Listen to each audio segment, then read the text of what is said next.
Este, bueno, la presentación de hoy continúa un poco algunas de las líneas de la vez pasada. La idea es completar y cerrar la presentación del otro día. Quedan muchas cuestiones sueltas. En realidad una presentación es soltar ideas y en ese sentido no está mal que queden cosas sueltas. De cualquier manera, de la dispersión de todo lo que se suelta, quisiera como seguir algunos recorridos. Y quería empezar planteando de que una de las ideas que quedaron rebotando, y rebotando de la presentación del otro día, fue rebotando en el sentido de que golpean y siguen una trayectoria también inesperada, con todo rebote, que no siempre se sabe a dónde va a parar. Una de las ideas que golpearon la presentación del otro día fue la idea de insolencia. No sé si ustedes recuerdan, bueno, fue a partir de la referencia a la primera, dentro del pensamiento occidental, ¿no? El segmento europeo, la primera idea de performática del pensamiento la atribuía a las experiencias de Diógenes. De ahí planteé la idea de la insolencia como un animarse a decir. Y desde ese lugar comencé a pensar la idea de clínicas insolentes, incluso de enseñanzas insolentes. Porque hay una relación entre cómo pensamos las situaciones clínicas y cómo pensamos eso que queremos llamar un común vivir y cómo también nos gustaría estar en una universidad o estar en las aulas. Y cuando digo estar en las aulas, tendría que decir que no sé cómo es este estar en el Zoom, que no es una evocación lejana de las aulas y al mismo tiempo es algo que no hemos explorado como modo de intervención ni como modo de afectación de las ideas. No sé cómo afecta, la verdad no sé y no sabemos cómo afecta presentar ideas a través del Zoom desde nuestras casas, o escuchar o intercambiar ideas desde nuestras casas, sin ese desprendimiento, ¿no? Sin pasar a ese espacio en común. Bueno, eso no lo sabemos, ¿no? Así que no sé cómo es la insolencia en el Zoom. De hecho, es muy difícil la insolencia en el Zoom. ¿Qué es la insolencia? ¿Se acuerdan que una de las figuras retóricas de la insolencia es lo que el otro día planteamos como una de las figuras de la retórica griega que se conoce como parresía? No sé, es difícil pronunciar esa palabra, parresía o parresia. Es un vocablo griego, la acentuación no la sabemos evocar, pero que tiene relación con el todo decir. Y el todo de decir, incluso el atrevimiento que supone todo decir, un todo decir que además tiene relación con algo que el psicoanálisis plantea como la asociación libre, ¿no? El poder decir todo, pero que no es el de la confesión policial, es decir, el del interrogatorio, diga todo, bajo presión. Es el todo decir bajo el influjo del deseo y bajo el influjo de la libertad. Por eso la idea de asociación libre, ahí hay un gran tema, el de la libertad. Un todo decir que necesita, lo vuelvo a plantear, del decir sin miedo. Y entonces, por eso decía, ¿cómo afecta el pensamiento el estar hablando en un Zoom donde está siendo grabado lo que estamos diciendo? Es decir, esa lógica de la grabación, que es la lógica de la vigilancia, la lógica del cuidado de lo que estás diciendo. Porque en la parresía, en ese decir todo, como en el psicoanálisis, se dice más de lo que se quiere decir y otra cosa distinta a lo que se quiere decir, y a veces se dice lo que no se quiere decir. Y el pensamiento necesita de ese estado de confianza, de un habla que pueda desbordarse, que pueda salirse de cauce y que pueda advenir como insolente. ¿Qué quiere decir insolente? Piensen que la palabra insolencia tiene que ver con bueno, la idea de lo insólito, de lo inesperado, de lo que nos sorprende, de que lo que nos toma por asalto. Gran idea esa, de hablar a la espera de que nos tome por asalto lo inesperado. Es como el habla analítica. Pero al mismo tiempo, la idea de insolencia tiene que ver con, fíjense que ahí suena, palpita la idea del verbo soler, lo que solemos hacer. El soler es el verbo de la costumbre, entonces la insolencia supone desbaratar la costumbre. Y la costumbre, como sabemos, es protectora, nos abriga, es como una fortaleza. Si nos sometemos a la costumbre nos promete que nos va a proteger, que no nos va a pasar nada de lo desacostumbrado.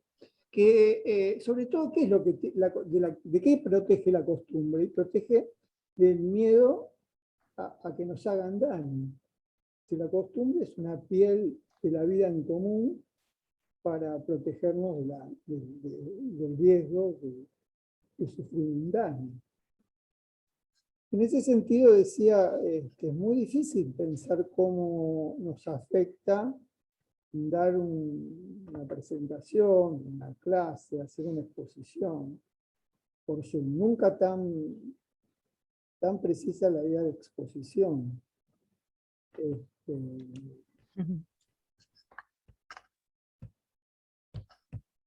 Perdón.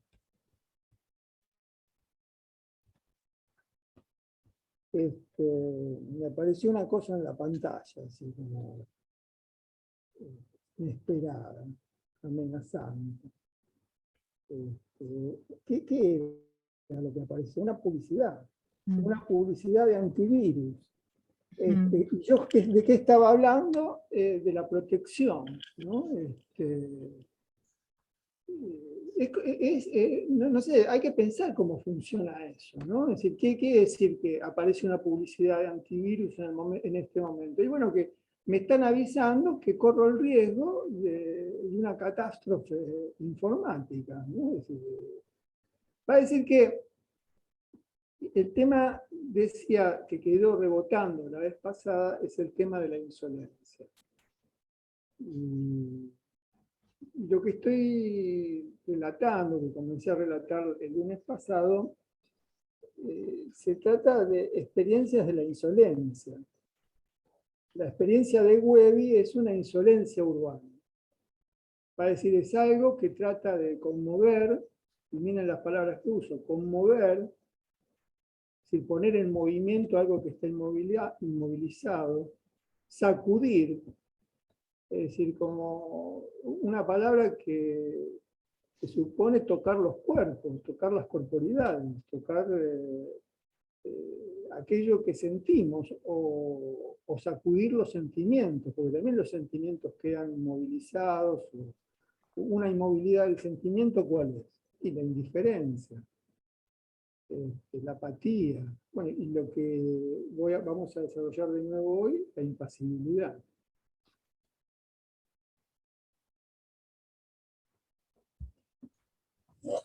Bueno, ustedes recuerdan que una de las cosas que planteamos la vez pasada tenía que ver con aproximar las vidas que viven encerradas en las calles y las vidas que viven encerradas en los manicomios. Voy a retomar eso porque quisiera decir alguna cosa que no sé si fue dicha el otro día o si fue dicha, subrayarla. Las vidas encerradas en las calles. Que esa es una expresión que ya en principio enrarece. Porque ¿qué quiere decir que hay vidas encerradas en la calle? Nosotros estamos acostumbrados a decir eso que decíamos la vez pasada, vidas en situación de calle. Vamos a seguir repitiendo ese eufemismo para plantear que la calle se ha vuelto un encierro, porque si no tenés a dónde ir, estás encerrado en la calle. En ese sentido, también hay vidas encerradas en el manicomio, y lo que quiero, que ese es el gran tema de los últimos años, ¿no? La desmanicomialización, el terminar con los manicomios, y como decía, el gran movimiento hoy en la provincia de Buenos Aires de poner eso en acto.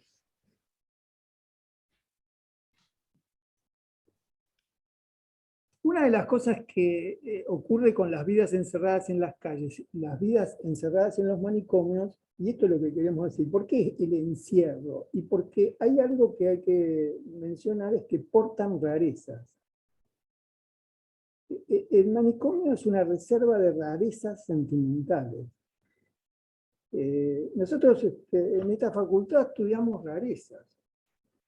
Sentimientos que enrarecen la vida, que enrarecen los cuerpos, que enrarecen las percepciones, que enrarecen la respiración, y que nos producen ¿qué? Las rarezas nos producen temor, porque las rarezas nos exponen en el desamparo. Las rarezas es lo que nos saca de la costumbre. Fíjense de nuevo la idea de costumbre. ¿Qué es la costumbre? Un disciplinamiento de las rarezas. O más que eso, peor que eso. La costumbre es una expulsión y cancelación de las rarezas. Aquellas rarezas que las costumbres no toleran, ¿qué destino tienen? Y el de la medicación, el del silencio o el del apartamiento.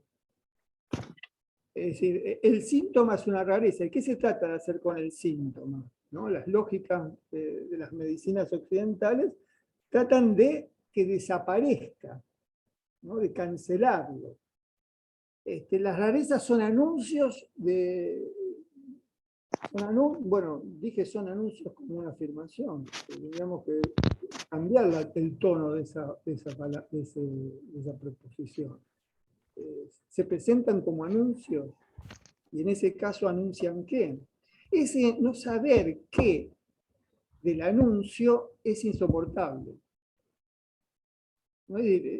Hay un anuncio que es como se precipita algo por decir que nunca no está siendo dicho. Eso es insoportable. Ya que estoy diciendo insoportable, las rarezas viven en las rarezas viven insoportable.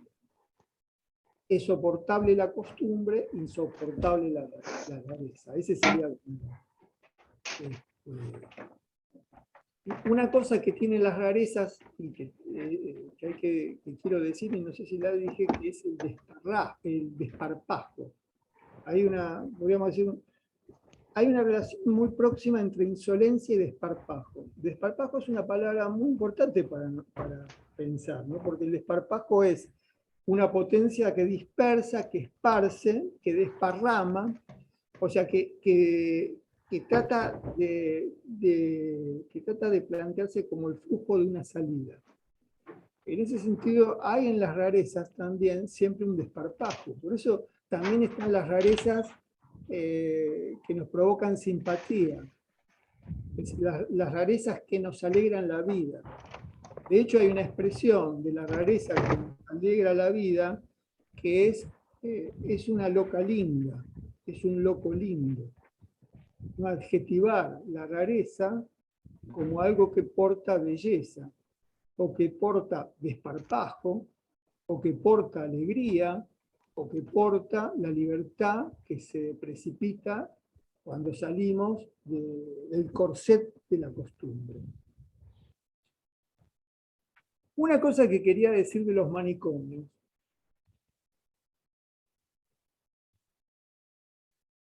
Lo dije la vez pasada en términos de que, y eso es algo que he dicho muchas veces, que el manicomio adelanta el porvenir. El manicomio anticipa las ciudades futuras. Esto quiero decir. Esto es muy difícil de decir. Y se tiembla de decir esto cuando esto está siendo grabado.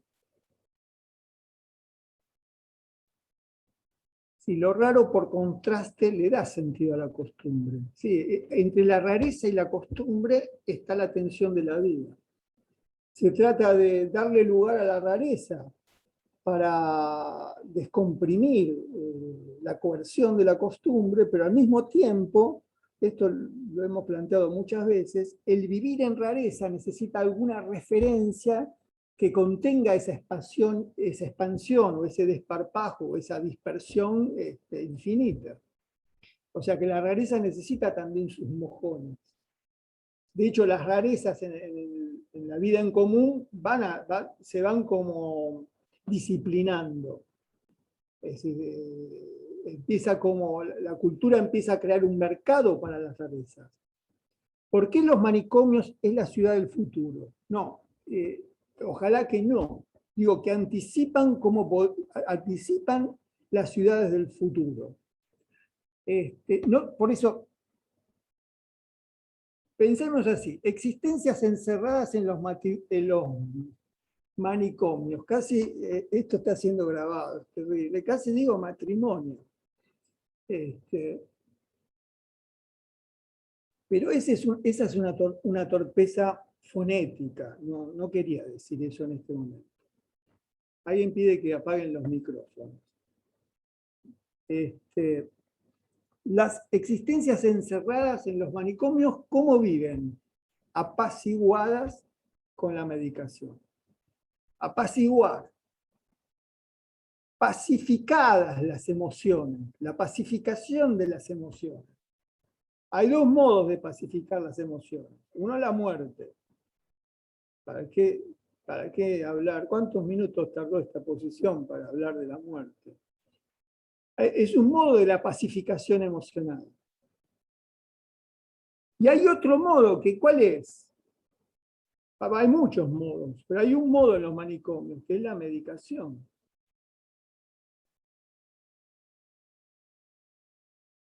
Ahí plantean, ¿no hay otro tratamiento que sea la medicación? Bueno, sí, nosotros apostamos al estado del habla, al estado de la palabra, al estado conversacional. Por eso esta materia se trata de estas cosas. Apostamos a un vivir en común sin hostilidad. Pero ¿cómo es ese sin hostilidad? Son grandes temas, pero bueno, avancemos. Estamos planteando, todavía no terminamos planteando la idea de la ciudad y del manicomio, ¿no?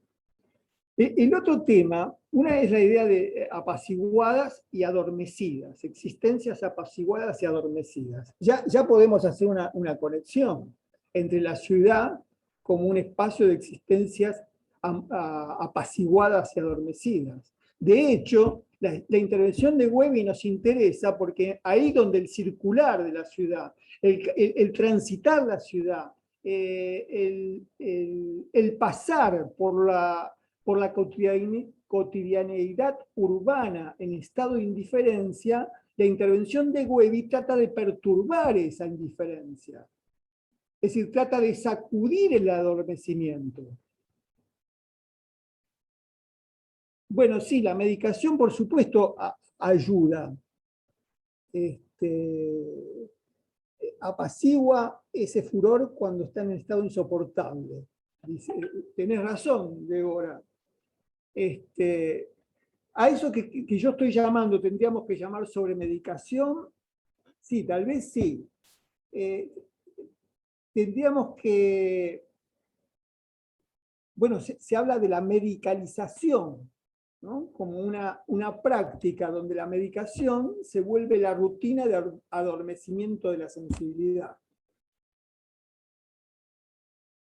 Con la medicación Nevi pasa lo mismo que pasa con la costumbre. Por eso, en esa tensión entre la rareza y la costumbre, ¿viste lo que decía del desparpajo? Ese estado de dispersión, de expansividad, de esparcimiento, ¿no?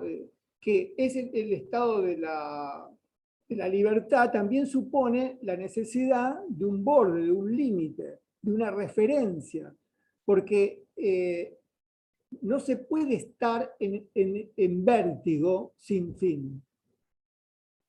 Pero sin vértigo, ¿qué se hace con la vida? El vértigo es como el respirar del vivir. Hay un vértigo. En esa tensión estamos todos estos. Está bien la observación que haces, porque todos estos, no hay que olvidar que todos estos pensamientos suponen el transitar la tensión. Lo mismo pasa con la parresía. Es el todo decir, pero el todo decir supone un desafío, un atrevimiento. ¿No es posible decir todo? No. Es decir, porque además el decir se vuelve infinito, no hay totalidad. Entonces el todo decir supone también algo que permite que el decir se materialice como cosa dicha, que es el silencio, que escucha el decir. Porque una de las cosas el todo decir no se puede confundir con la verborragia, con la hemorragia del habla.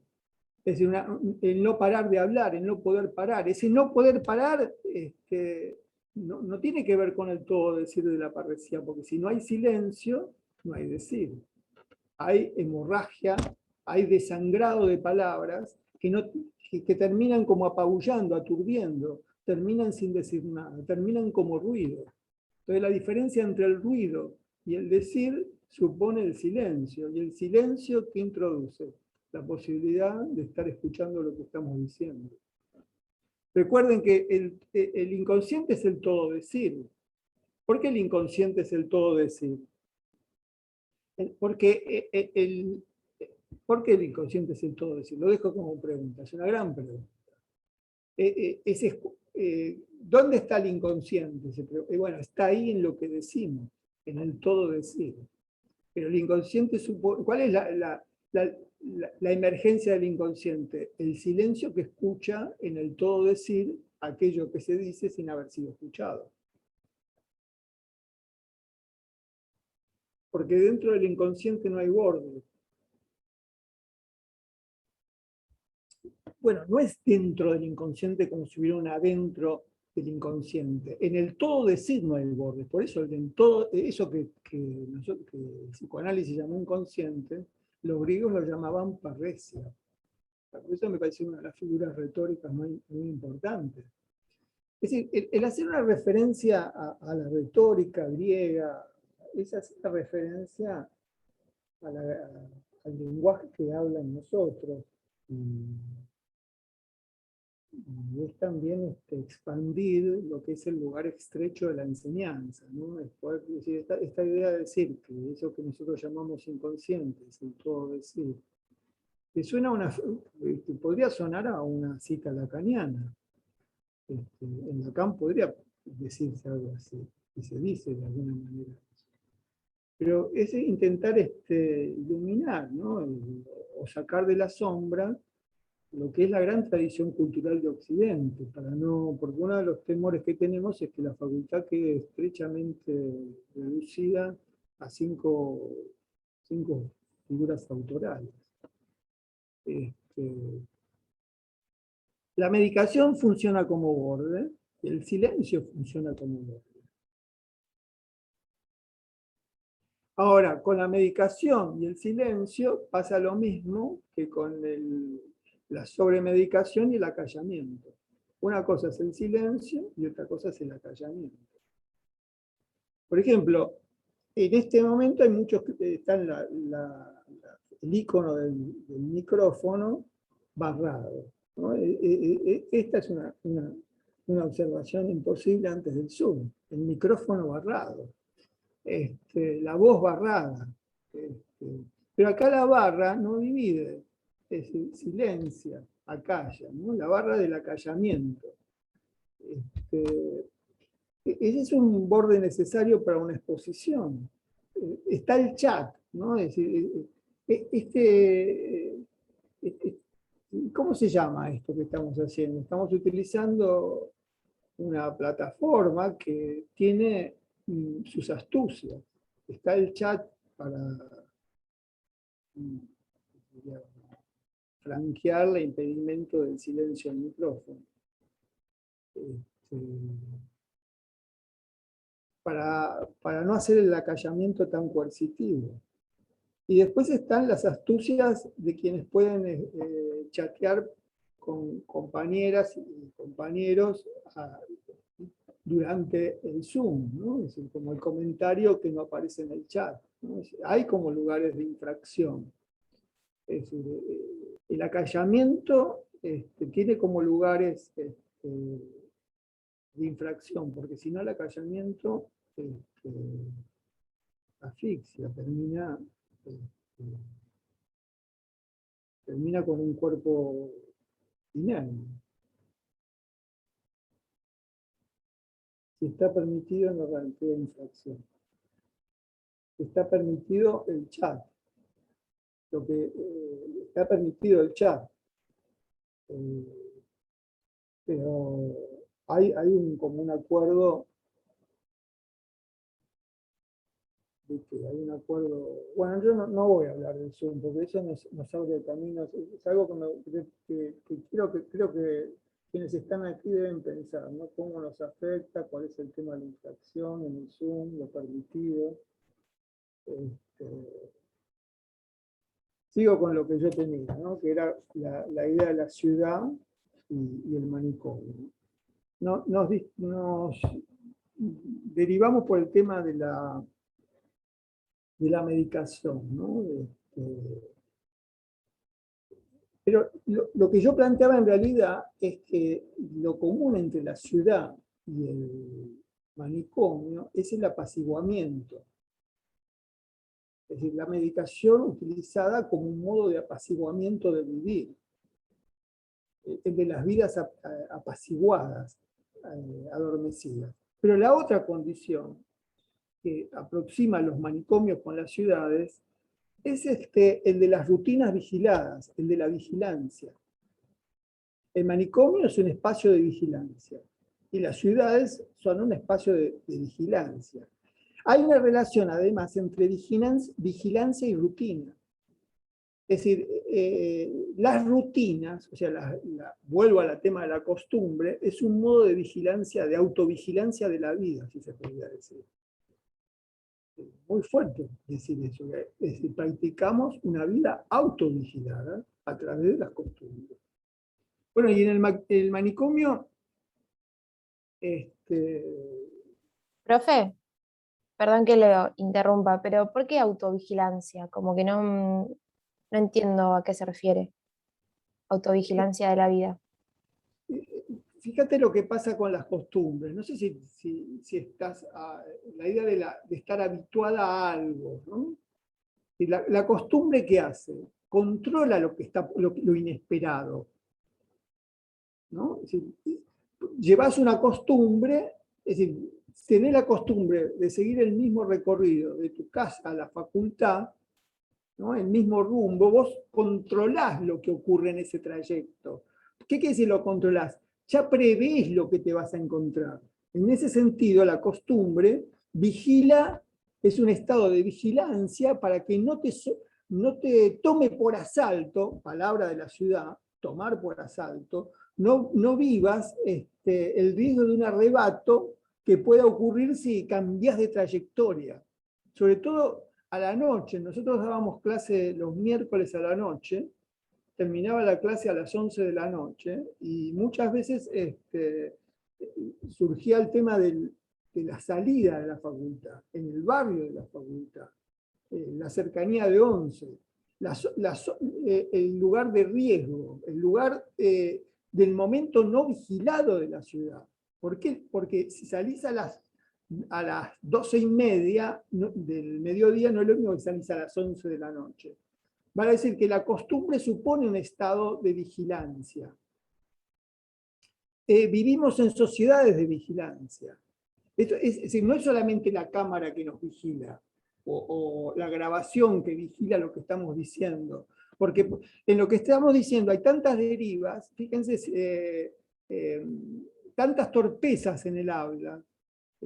Algunas intervenciones que están habiendo aquí sirven para acotar la torpeza, ¿no? Porque siempre lo que se dice tiene muchísimas derivas. Entonces aquí hay una gran vigilancia. Y esto quiero decirlo, la vigilancia del Zoom aplana la rebeldía del pensamiento. El cuerpo que hablas es un cuerpo que teme lo que está diciendo. En el aula también, pero en el aula hay como zonas de complicidad, de confianza, que se tejen con la confianza que se teje con la cercanía de los cuerpos, me parece eso habrá que pensarlo, pero me parece que no. Y la vigilancia también, me perdí el comentario, la vigilancia también tiene que ver con el encierro, decía. La vigilancia también es la que permite el encierro.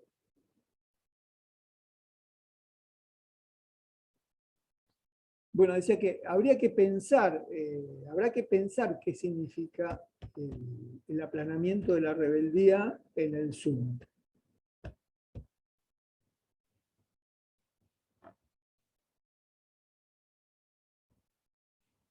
El otro tema de los manicomios y las ciudades. Este es un tema difícil de plantear.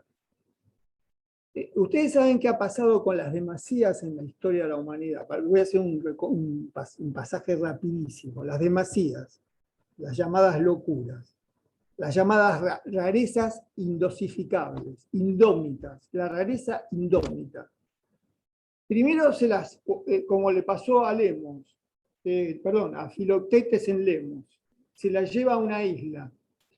Es decir, porque recuerden que por eso Webby utiliza la expresión de Filoctetes para plantear su intervención. El nombre Filoctetes, de eso hablé la vez pasada.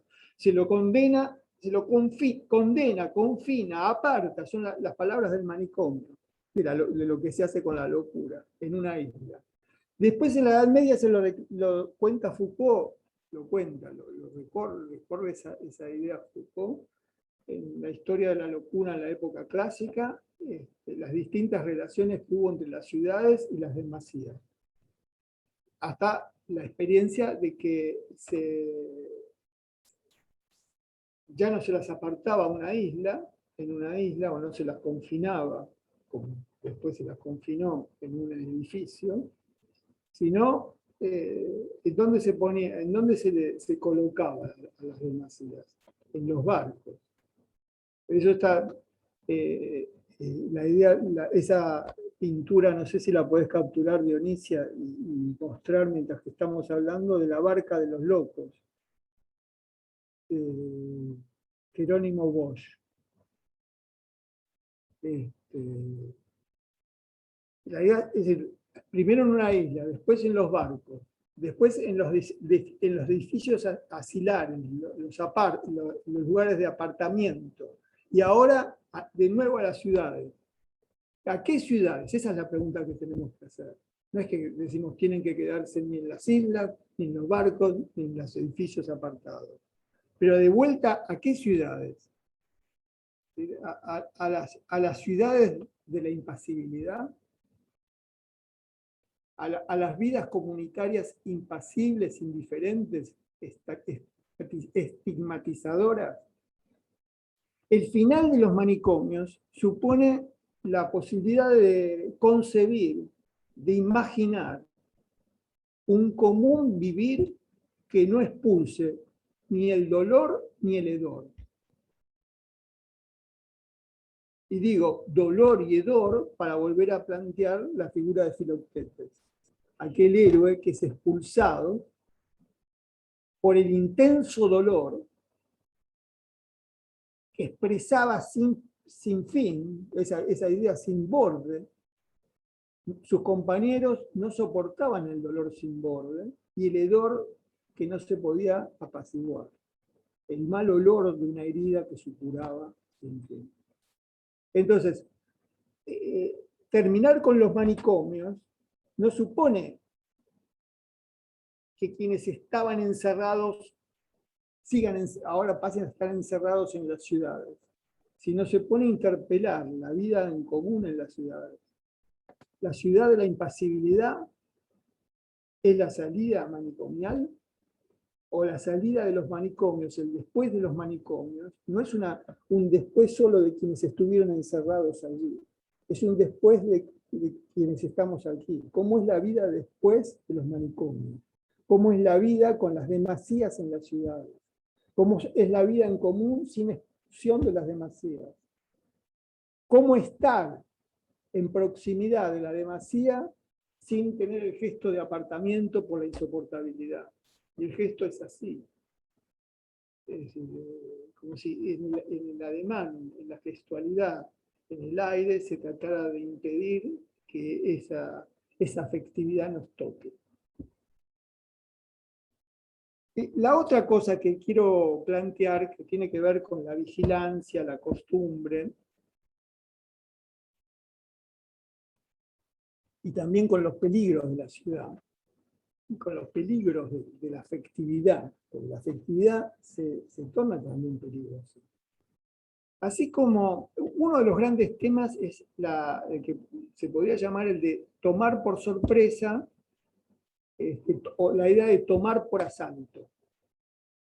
La experiencia de Webbe trata de tomar por sorpresa a quienes transitamos la ciudad envueltos en la protección de la impasibilidad.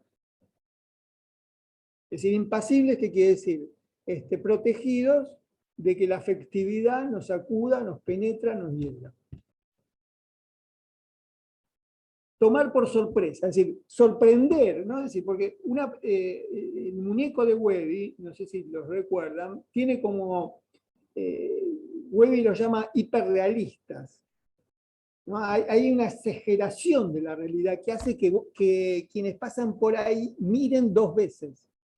Es decir, duden, tengan ese momento que la costumbre impide. Para vos, Karen, que me planteabas el tema de la vigilancia y la costumbre. Cuando vos pasás por ahí y ves algo que te obliga a decidir, ¿eso qué es? ¿Una persona tirada o es otra cosa? ¿Se entiende? Esa duda, la costumbre la impide, es decir, es una persona tirada, pero ahí hay algo, ¿no? Hay como una atmósfera de rareza, porque hay una puesta en escena verosímil, o sea, que parece lo que ocurre habitualmente, pero el hábito duda, y en esa indecisión, ¿no?, ocurre la sorpresa, tomar por sorpresa.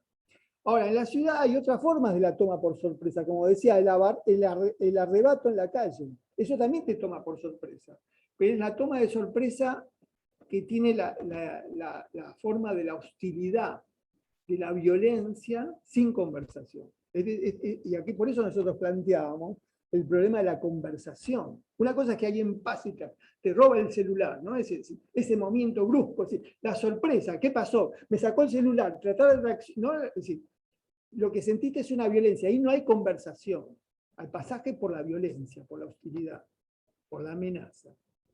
Y ahí entonces la vigilancia, es decir, la costumbre, la vigilancia, el control y la protección se precipitan, ¿no?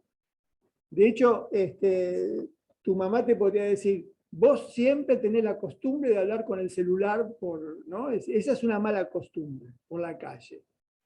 Esa idea de que la costumbre es un modo de vigilancia, un modo protector, es un modo de control. En ese sentido, quería algo planteamos del tema de tomar por sorpresa y tomar por asalto, pero quería...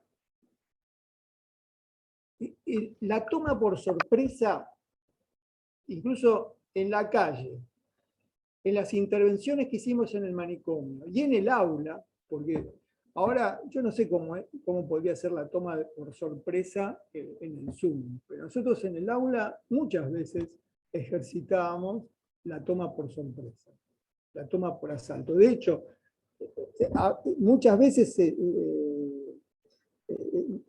estudiantes en las aulas se han sentido muy molestos por el modo de pensamiento que presentamos, porque sale de la... es una cosa que se dice de esta materia. No me gusta que se diga eso. Es decir, se sale de la costumbre, es rara, a veces han dicho que era burlada o inentendible. Todo forman parte de la misma serie. Es decir, te toma por sorpresa, sale de la idea de la costumbre, no se repiten, es decir, se dicen pocas cosas del léxico de la facultad. Hoy dije una que no debería decir casi nunca, mencioné la palabra inconsciente. Y como para, de alguna manera, es una concesión, es como para decir, miren, yo sé de qué se trata lo que estudiamos en la facultad, pero entre inconsciente y parresía, opto por parresía. Y la palabra parresía te toma por sorpresa, porque no está dentro de la costumbre lexical porque una facultad es una especie de jerga. Es decir, de repetición, yo siempre digo, con 60 palabras te recibí en la Facultad de Psicología. 60 palabras y sus pequeñas condiciones. Es una gran pobreza. Entonces, la palabra también te toma por sorpresa. El tratar de plantear la insolencia como concepto es una toma por sorpresa al pensamiento. El pensamiento necesita constantemente la construcción de lugares inesperados. Ahora, cada uno de esos lugares inesperados que violenta un sistema de previsiones. Vos cuando entras a escuchar una clase tenés un sistema de previsiones. Se va a hablar de grupos. Y vos ya tenés una previsión de qué podría ser la idea de grupo. Pero yo te digo, un común vivir ya ahí es una molestia. Es una pequeña violencia. Decime grupos, no me digas un común vivir. Entonces el sistema de previsiones inmediatamente se vuelve a estabilizar y dice, eso que era grupos es un común vivir, como si fuera la misma cosa. Es un sinónimo, la idea del sinónimo. Entonces, bueno, toda una cursada es para plantear que termine la cursada en un estado de zozobra, que sin todavía saber de qué se trata un común vivir. Pero al mismo tiempo ya dije algunas cosas, no sé de qué se trata, pero no se trata de la coerción, del adormecimiento, de la vigilancia.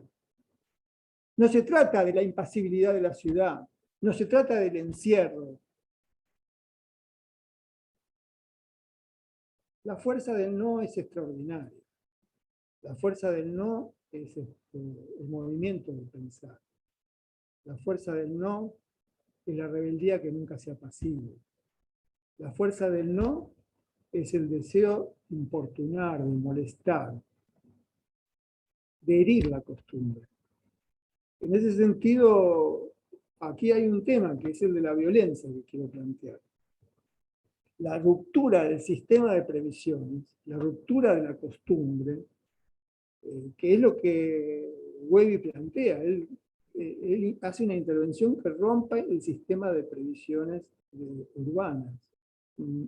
Coloca una rareza, 52 rarezas en distintos puntos de la ciudad. Y lo mismo pasa con el tema de las aulas y en los hospitales, colocar rarezas, es decir, inoportunar el sistema de previsiones. Esa toma por asalto de lo inesperado, tanto en las calles, en el aula, como en los hospitales, producen reacciones de molestia, de rechazo. Porque la costumbre es un modo de disciplinamiento. Cuando algo rompe ese disciplinamiento que además te protege, vos rechazás, te sentís molesta, te sentís agredida. ¿Qué es lo que le pasó a mucha gente que se encontró con la experiencia de Webby?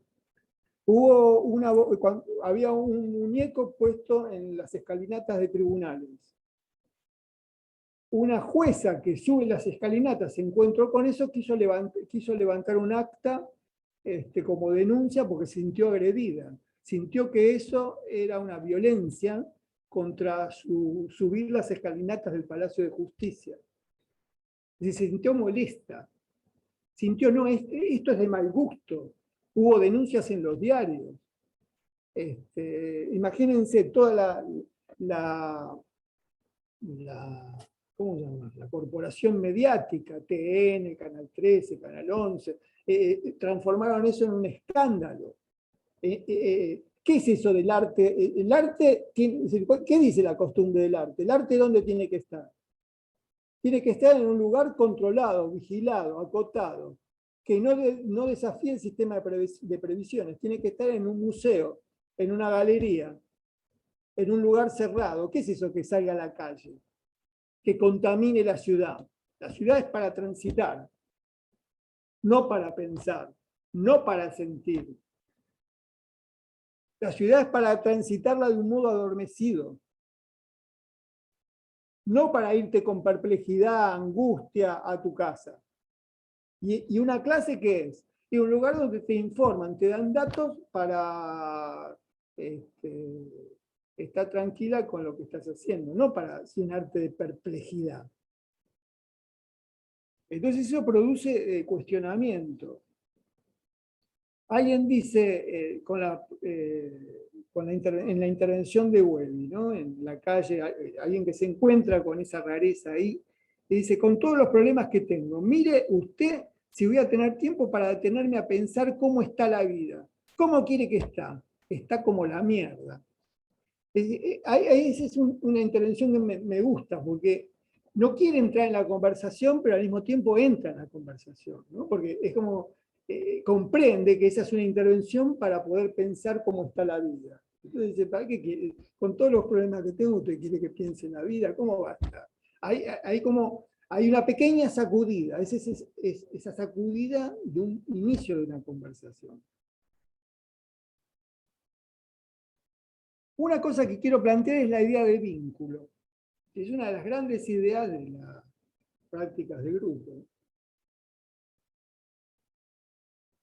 Y que, bueno, la usamos habitualmente, ¿no? Estar vinculados, es decir, cómo son los vínculos. Bueno, incluso en Pillon-Rivière hay una teoría de la relación vincular, el vínculo.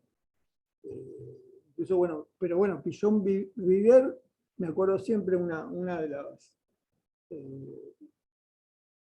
proposiciones del pensamiento de Pillon era que todo vínculo es bicorporal y tripersonal. Fíjense, es una frase dicha en la década del 40, del siglo XX. Su auditorio se sentía molesto, era una perturbación. ¿Cómo es bicorporal y tripersonal? ¿No? Es decir, hablaba con la lengua de la época, con el lenguaje de la época. O sea, decía que es como si decía, cada vez que dos cuerpos se aproximan, hay una conexión viva de una multitud. Eso, el tripersonal no era el tercero de la lógica dípica, aunque eran los tiempos donde se pensaba en esa forma. La terceridad era el ingreso de la multitud. O sea que cuando estamos juntos en estas corporidades que llamamos nuestras, en esa proximidad, en ese espacio de la proximidad, porque no es estar pegados, es el espacio de la proximidad, ahí interviene una multitud. Intervienen la historia de todos los cuerpos que se aproximaron. Intervienen todas las miradas sobre los cuerpos que se aproximan. Es decir, no hay dos cuerpos. Hay una multiplicidad de afectaciones, afectos y de miradas en las que se precipitan casi la vida común en la que esos cuerpos participan, incluso la época en la que esos cuerpos se acercan y se acarician. En cada caricia está la época de las caricias. Y cómo se acaricia en una época, cómo se acaricia en una ciudad, cómo se acaricia en una cultura. Va a decir, Pillon-Rivière planteaba eso como teoría del vínculo. Bueno, hoy no tenía previsto plantearlo de Pillon. Voy a hacer igual más adelante un comentario sobre Pillon. Sí, previsto. Fíjense cómo el vértigo de la exposición es también irse por lo imprevisto. Y lo imprevisto en las aulas, el irse por lo imprevisto en las aulas, tiene una sanción. ¿Cómo se dice a quien se deja llevar por lo imprevisto? ¿Cómo se dice para sancionarlo, para descalificarlo? para ponerlo fuera de la costumbre académica en el peor lugar. Se dice, se va por las ramas. Y el irse por las ramas es la pasión del pensar. Porque el pensar no puede estar aferrado, agarrado a un árbol, ¿viste? Como decir, de acá no me muevo.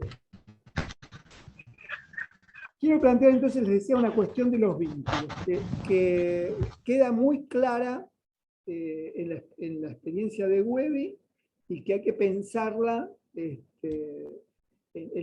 la vida en común en el aula y en la vida en común en todas partes. Una de las cosas que más se perciben ahí, que ante la visión del cuerpo tirado en la calle, dormido, desmayado o agonizando, hay como una resolución rápida.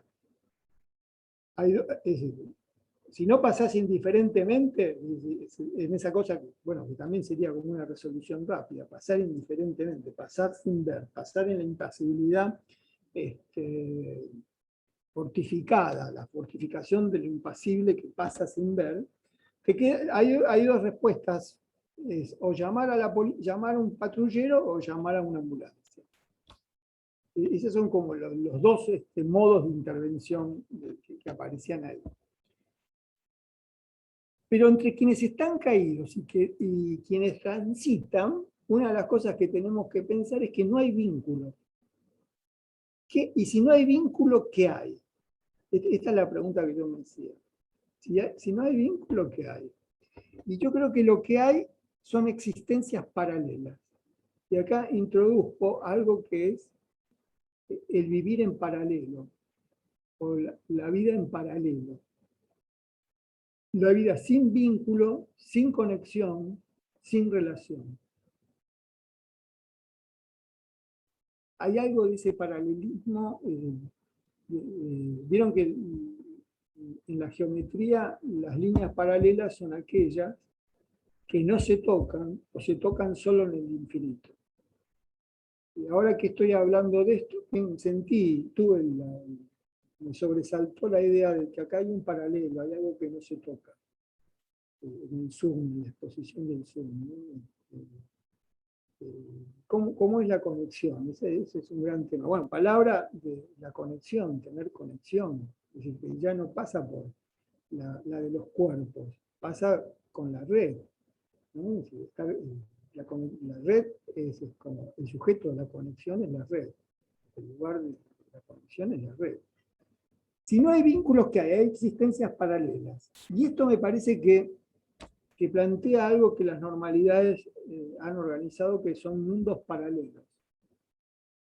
Las normalidades han organizado un mundo paralelo. Las demasías no están dentro de las normalidades, están en otro mundo. Y el problema es cuando se tocan. Y por eso el apartamiento en los manicomios, el apartamiento en la isla, es la idea de que no haya conexión, la idea de lo paralelo. En los paralelos también hay como, vieron, si las paralelas se tocan en lo infinito, hay en la vida paralela, en los mundos paralelos que habitamos, hay momentos donde algo pasa de un mundo al otro. Es decir, como si un mundo, es decir, cuando te arrebatan el celular, hay algo del otro mundo que pasó al mundo de las normalidades. Y irrumpe como violencia, como rasgadura de la costumbre, como rasgadura de la vigilancia. Otra cosa que pasa es el hedor, el mal olor. El mal olor pasa, es decir, vos pasás por el lugar del dolor y huele mal. No puede, el tabique no puede impedir el olor, el gemido tampoco. El gemido se puede impedir, ¿no? Tal vez la visión, no ver es lo único que se puede tabicar, ¿no? Una de las cosas que también hay, si no hay indiferencia, lo que podríamos llamar, y no hay un tabique total de la mirada, hay una cosa de la mirada que es la mirada momentánea y efímera. Es decir, el mirar casi sin ver el mirar pero no mirar, ¿no? Es decir, esa idea de mirar, que la mirada sea efímera, una mirada donde la retina, donde el dolor no quede en la retina, ¿no? Un dolor, porque el dolor, cuando mirás, el dolor queda en la retina. Entonces una mirada fugaz, momentánea, donde el dolor tenga como un lugar pasajero, que no quede almacenado en la retina. Eso habría que pensarlo, ¿no? Retinas que almacenan dolor. Por eso, ¿no? Bueno, por eso no ver. Bueno, y pensé que el castigo que se infligió Edipo en la tragedia, por no haber sido un gobernante justo, no por haber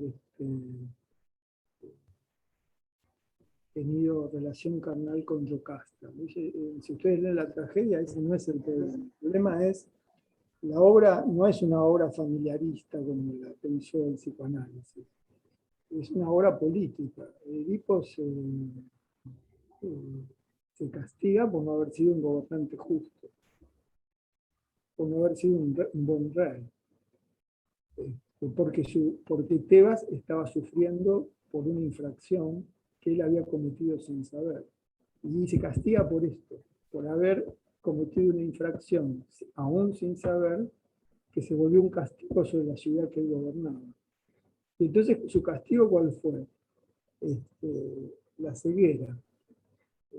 ¿Para qué sirven los ojos si yo no soy capaz de ver aquello que, como la madre en la foto que nos mostraron la otra clase, que no quería que el hijo viera el muñeco en el piso, no quería que se llene de dolor de la realidad, esa vigilancia, sí, ese no ver.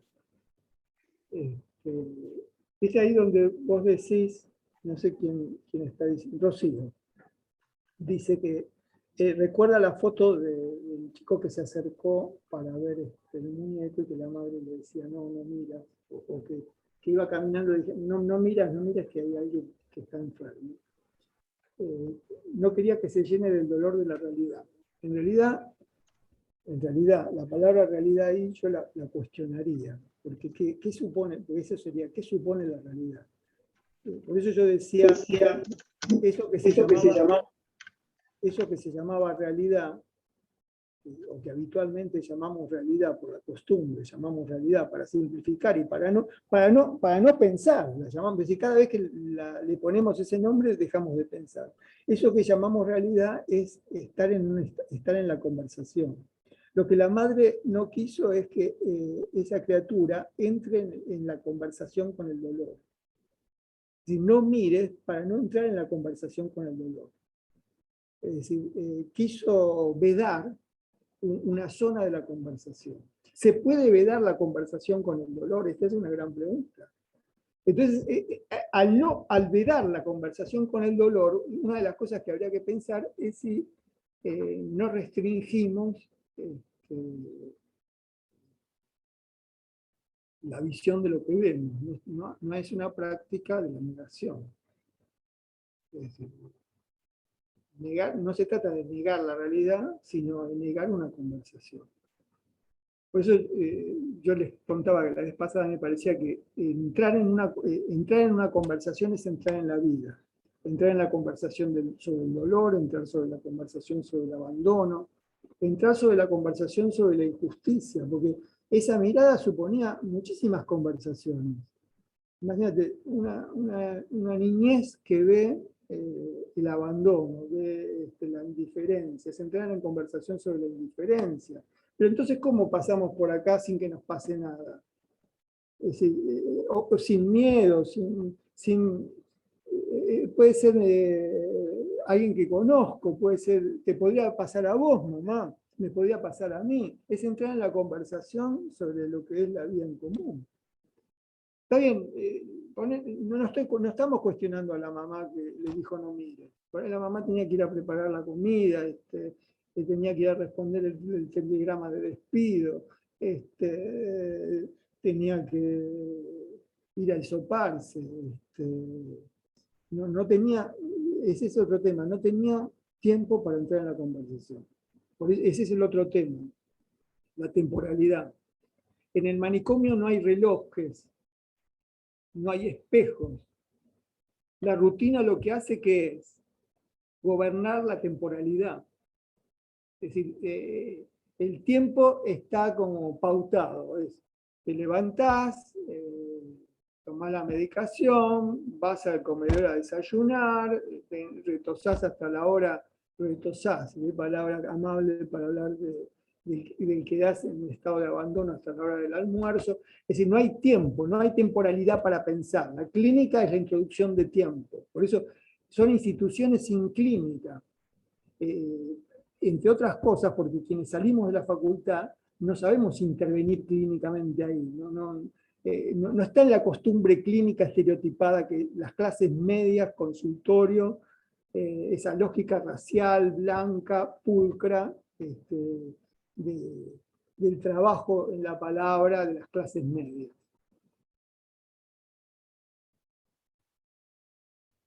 Bueno, decía que no hay vínculo, que hay momentáneas miradas, hay constatación de posiciones, es alguien tirado, es alguien abandonado. Hay incluso en las clases medias siempre sospechas sobre quienes están en las calles tirados, ¿no? Por ahí, se sospecha, bueno, deben tener una vida por lo menos perezosa, no quieren trabajar, se sospechan malicias, historias maliciosas. No, estaba mirando la hora.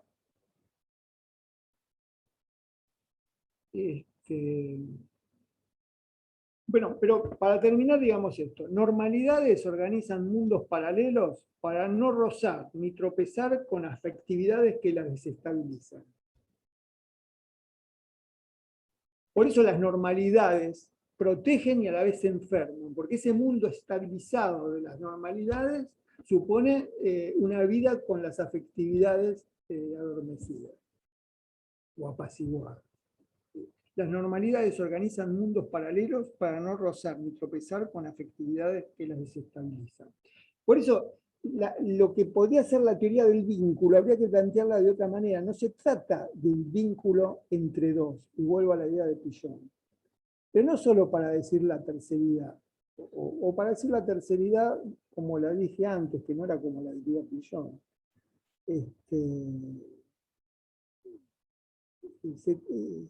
Lo que está en juego aquí es la no conexión con la demasía. Es decir, la normalidad lo que impide es la conexión con la demasía. Aparta las demasías. Entonces, ¿por qué los manicomios anticipan las ciudades? Y porque las ciudades futuras por ahí se consolidan,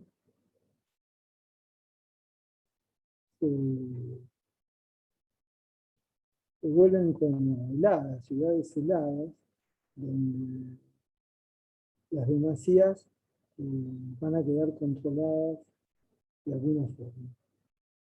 Porque las demasías cuando salen de los hospitales, salen de los manicomios, contaminan la vida afectiva cotidiana. Y no sabemos si las ciudades soportan, o sí sabemos, las ciudades no soportan eso. Y podría contar muchas historias sobre eso. Están relatadas en el libro de la psicosis, están relatadas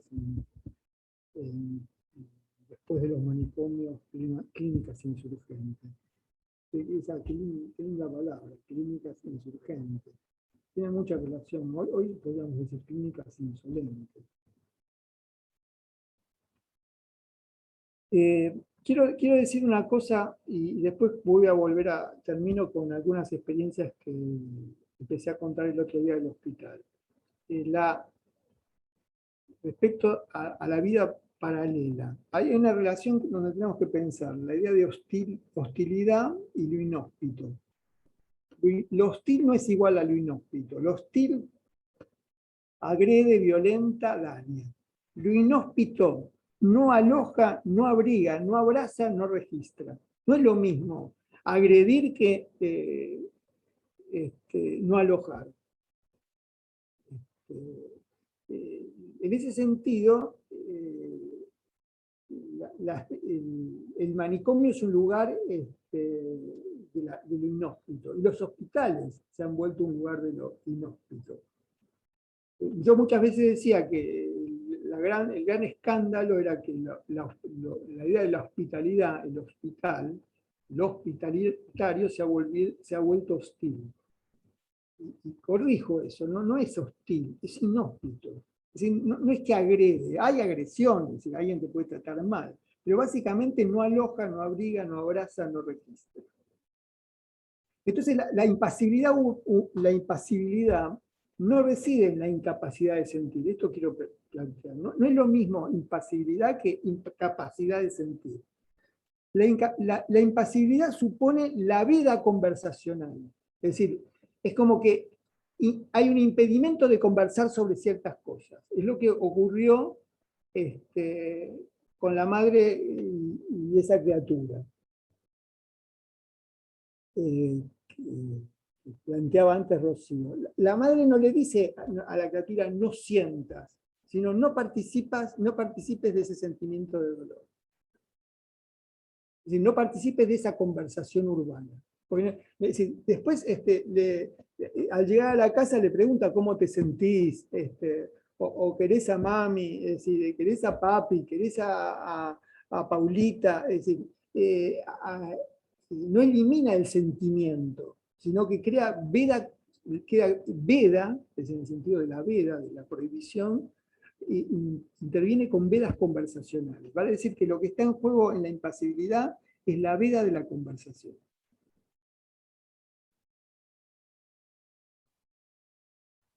En relación a la parresía y lo conversacional, quería contar una anécdota en la que participan Alfredo Moffat y Enrique Pillón Rivière. Dos leyendas del grupalismo en la Argentina. Averigüen en las comisiones, discutan, entren, conversen en las comisiones sobre la historia de Moffat y Pillón Rivière. En los años 60, ya casi va a ser un poco, hace más ya, no quiero ni calcular cuánto hace de los años 60 del siglo XX. Pillón Rivière y Moffat se vestían de locos para ir al Borda, al Hospital Borda de Oro. Se paseaban con ropa exótica y decían todo lo que pensaban. Esto lo chequeé, el otro día lo llamé a Alfredo Moffat para chequear la veracidad de este relato. La veracidad, lo verosímil de este relato, la versión. Esto que estoy diciendo ocurrió. Se vestían de locos para ir al Borda y se paseaban con ropa exótica, es decir, señalan la idea del exotismo. Lo exótico como lugar de la rareza, como lugar del desborde de la costumbre y como temblequeo de la normalidad. Se vestían con ropa exótica y decían todo lo que pensaban. Porque yo le pregunto, y nos hacíamos los locos, me dice Alfredo. ¿Pero y cómo se hacían los locos? Sí, decíamos disparates, decíamos las cosas que se nos ocurrían, no censuraban nada. Entonces yo pensé, practicaban la parresía. Entonces se paseaban con ropa exótica y decían todo lo que pensaban. Y entonces así escuchaban cosas que nadie decía a los psiquiatras. Escuchaban cosas que nadie decía en ningún consultorio. Practicaban lo que podríamos llamar la palabra franca del no poder. Esto es muy importante, porque ¿cuál es la diferencia entre entrar en una conversación y no entrar? Porque no es fácil estar en una conversación. Para estar en una conversación se tienen que suspender y cancelar las relaciones de poder. Para entrar en una conversación tenés que vivir en un estado de confianza y sin vigilancia. No se puede entrar en una conversación en Zoom cuando se está siendo grabada. Porque la grabación es el lugar del poder. Es decir, ¿qué van a hacer con esta grabación? No se puede pensar, por eso se aplana la libertad del pensamiento, la rebeldía del pensamiento, la insolencia del pensamiento. Me permito algunas, no obstante, porque ese es otro tema, pero con mucho riesgo y mucho costo. Tienen consecuencias las cosas que se dicen en estado de vigilancia. Esto no es una conversación. Para decir que esa idea de vestirse exóticamente suponía suspender las relaciones de poder. No hay conversación en una lógica de poder. Ese es el gran tema clínico, el gran tema de la pedagogía. Bueno, la anécdota es que un día a la salida del hospital los paran de mal modo en la puerta. ¿Y ustedes a dónde creen que van? A nuestras casas. Yo soy el doctor Enrique Pillon Rivière y él es el arquitecto y psicólogo social Alfredo Moffat. Tuvieron que mostrar los documentos para que los dejaran salir. Esta es una... A mí me parece que ahí hay muchísimas cuestiones para pensar. Primero, es una intervención performática. No estoy distrayéndome con el chat. Es una intervención performática. Es como las que hacía Diógenes. Es la insolencia clínica. Al mismo tiempo, es la percepción de que no hay conversación bajo las figuras estereotipadas del poder. Es un intento de salir de las lógicas del poder. Alguien podría decir, vano. ¿Se puede salir bajo las lógicas de las lógicas del poder? Bueno, una intervención de Alfredo Moffat. Alfredo Moffat se disfrazaba de mendigo y se paraba en la puerta de la Facultad de Psicología para registrar las reacciones de los estudiantes que entraban al aula. En general, las reacciones, ¿cómo eran? De indiferencia, apatía, desprecio, molestia, no me toques, la impasibilidad, ¿no? La impasibilidad en la puerta de la facultad. Sin contar que el día que entramos con la colifata para dar la primera clase, estaba Débora por ahí, para la primera clase, y no los dejaron entrar en la puerta. ¿Por qué no los dejaron entrar en la puerta? Porque tenían tinta rara a los compañeros y compañeras de la colifata, porque venían con una camilla, una gran camilla, que era la consola de edición y de la radio.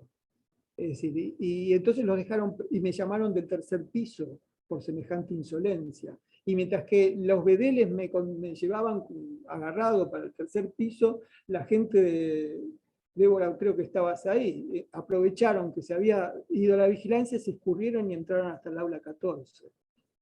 Cuando volví luego de una gran reprimenda en el tercer piso, ya la radio estaba funcionando en el aula. Gran momento de la insolencia. Pero la facultad no está preparada para las demasías. No está porque las demasías esas caras raras del psiquiátrico, son los rostros del dolor, las huellas del dolor, las huellas del exceso del dolor, y no un dolor personal. En esos rostros están las huellas del dolor de la vida, del dolor de la ciudad, del dolor que las normalidades quieren apartar. Bueno, voy a contar algunas de las... ¿Se acuerdan de las intervenciones en el pabellón, en el psiquiátrico? No sé si conté creo que conté la experiencia de alguien que quiso saber en medio de la conversación si estaba en la reunión. Creo que esa la conté. Sí, sí, la contó. También conté, porque las tengo como ordenadas, de alguien que no podía parar de hablar, que tenía relación con lo que decíamos hoy. Una cosa es el poder decir lo que sentimos, el todo decir, y otra cosa es no poder parar de hablar. ¿Eso lo conté? Sí, ese sí también, profe. Esa idea no de apartar, en el sentido de expulsar de la conversación a quien no podía parar de hablar, sino hacer una parte como en el teatro, porque es muy... fíjense, todas las intervenciones tienen el modelo del teatro, una parte como en el teatro, ¿no? Un estado conversacional, escuchar lo que se dice en la conversación. Son como formas de intervenir en el teatro o armar una dramaturgia clínica, no podría decir dramaturgias clínicas, había que inventar esa expresión y pensarla. También conté de que decía que estuvo encerrado por un desliz, que se había caído de un avión camino a Miami y que estaba en el hospital y que no había pasado por migraciones. Esto también lo conté. Bueno, a ver si... El de los mensajes en la botella, que están en la reunión, eran como enviar un mensaje en la botella que no le iba a llegar a nadie, y que al día siguiente caímos con muchas botellas, eso lo conté, que se tiraron las botellas en el río Luján. ¿Eso lo conté o no lo conté? No, No, eso no, profe. no. Bueno, entonces, alguien dice que se siente lanzando mensajes en una botella. Entonces, a la vez siguiente se ofrecieron 10 envases con corchos bien ajustados y se propuso a quienes tuvieran ganas escribir, dibujar, garabatear algo y que lo hicieran en pequeñas tiras de papel y luego, y bueno, que esas tiras podían estar firmadas o no, que podían leerse en la conversación o no. Eso también siempre está presente, ¿no? Aquello que querés decir puede leerse o no. ¿Qué es lo que se quiere decir con eso? Esto que estuvimos hablando durante toda la exposición de hoy. Es decir, que se puede hablar a salvo de la vigilancia, que se puede hablar a salvo de la grabación, que se puede hablar en un espacio de intimidad y confianza. Entonces, podés escribir lo que querés en ese papel, lo podés leer en la reunión o, no podés, o lo podés no leer, podés poner tu firma. Ese es el otro tema, para que se identifique quién habla. Acá se identifica todo, ¿no? María Paz dijo, esta cátedra está vista como una demasía, por eso se la cuestiona tanto. Bueno, quedó escrachada María Paz con esa pregunta. El chat tendría que permitir que no aparezca la firma. Si no aparece la firma, se podría decir cualquier cosa, ese es otro tema. Podría ser una entrada a la hostilidad, una entrada a la violencia, a la agresión. Bueno, entonces se le decía que podía estar firmada o no, podía leerse o no, y entonces un día se ponían adentro de la botella, se tapaban, y un día alguien propuso ir a tirarlas al río Luján. Y alguien propuso enterrar la botella al pie del árbol más antiguo de la colonia. Sí, esto lo conté el otro día, porque me recordaba a quienes en los campos de concentración escribían poemas y los enterraron en botellas que fueron descubiertas muchos años después. Esa idea de escribir una denuncia o escribir un poema en un campo de exterminio y de encierro para que pueda ser escuchado en otro lugar. Pueda ser. Esa idea, ¿no?, de que eso que tenemos por decir o que queremos decir pueda expandirse fuera del encierro es de un gran poder sanador. Así funcionó la radio. La colifata funcionó de esa manera, la idea de que eso que nos pasaba podía ser dicho y transmitido fuera del encierro. Esa idea de que algo que sentimos pueda ser transmitido, pueda tener salida, pueda fluir fuera de, es una acción clínica. Si no se trata de poder decir todo, sino de que lo que se dice pueda ser escuchado en alguna parte. Entonces la transmisión es la ilusión de que hay un oído capaz de escuchar el dolor en medio de tanto acallamiento y silenciamiento y tanto adormecimiento. El mensaje en una botella, que alguien pueda abrir esa botella y escuchar ese dolor. Esa idea de que el dolor puede ir más allá del encierro, más allá del cuerpo.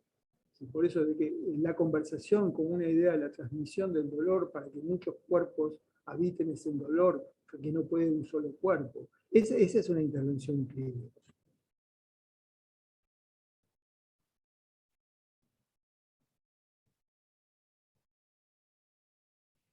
Alguien relata en una parte, esa idea de la parte es el lugar del resguardo, a una de las psicólogas que carga con un secreto que le carcome la conciencia.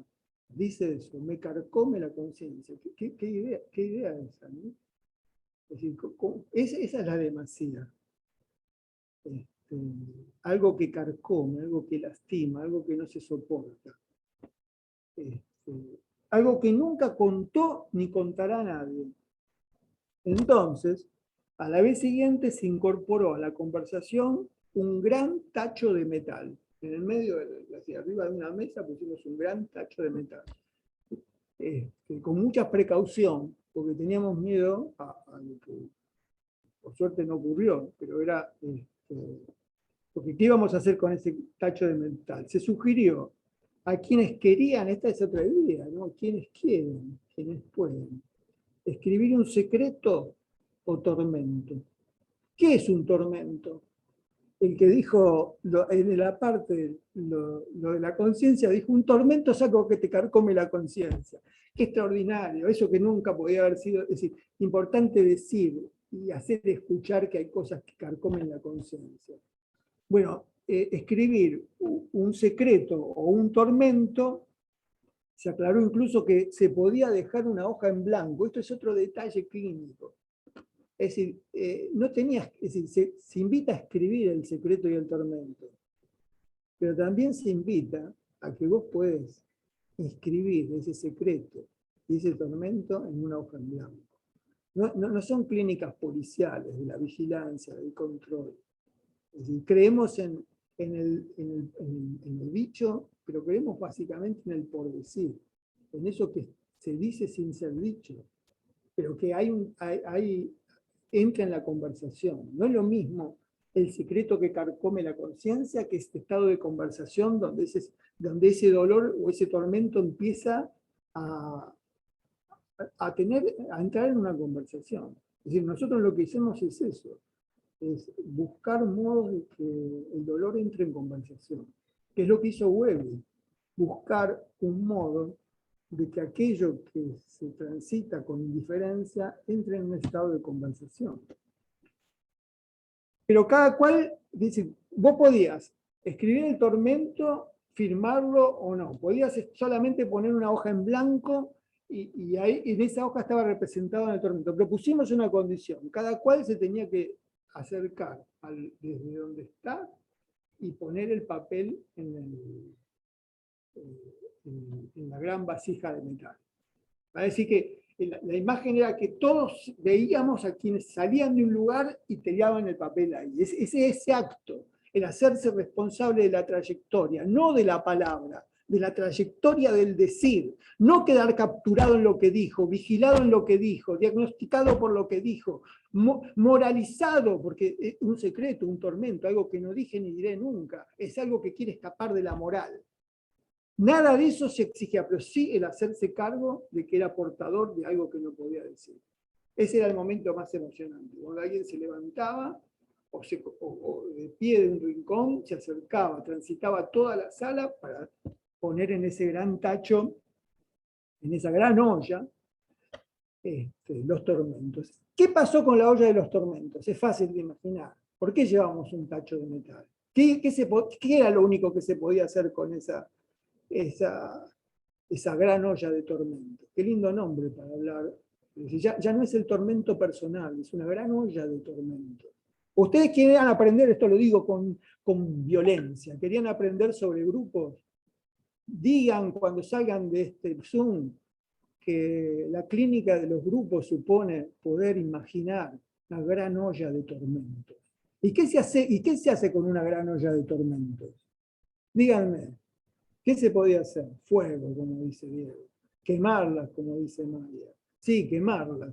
Entonces quemamos, por eso teníamos miedo a que haya incendio, ¿no? Porque ahí tardamos muchísimo. Alguien trajo primero un balde. No, un balde no, se va a quemar. Pero teníamos que llegar al fuego. Luego se quemaron todas las penas calladas. Y al final, esto fue también memorable, una extraña procesión de penitentes salió a esparcir cenizas por todos los jardines y consultorios del hospital. Ese gran esparcimiento del dolor, que molestaba a quienes hacían la limpieza, por supuesto, que era caracterizada como una práctica hippie, rara, quienes hacíamos esa clínica.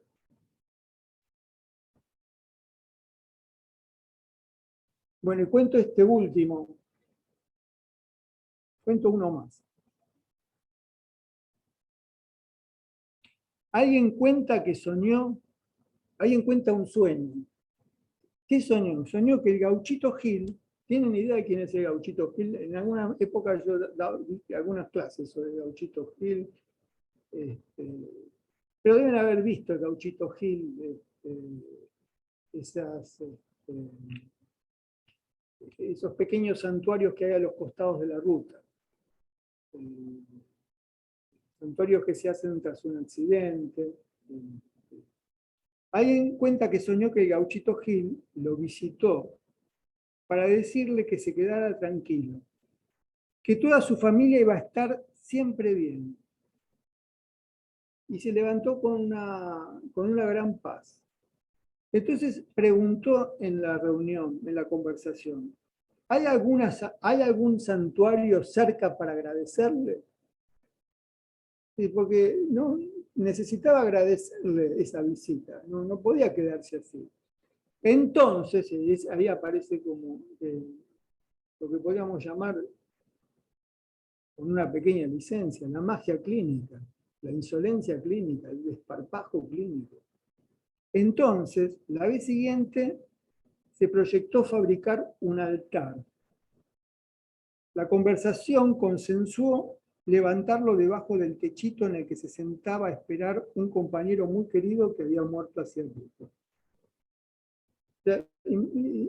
Hicimos un altar, llevamos materiales, herramientas, pero durante la reunión la conversación supuso armar un altar.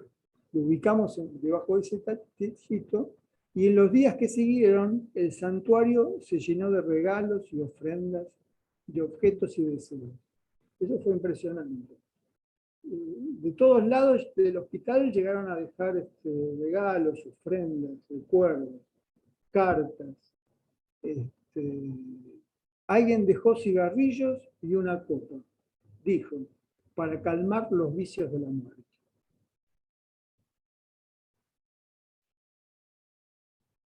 Bueno, hoy aquí terminamos. Si quieren hacer algún comentario. ¿Qué tal? Buen día, Marcelo. Hola. Hola. Sí.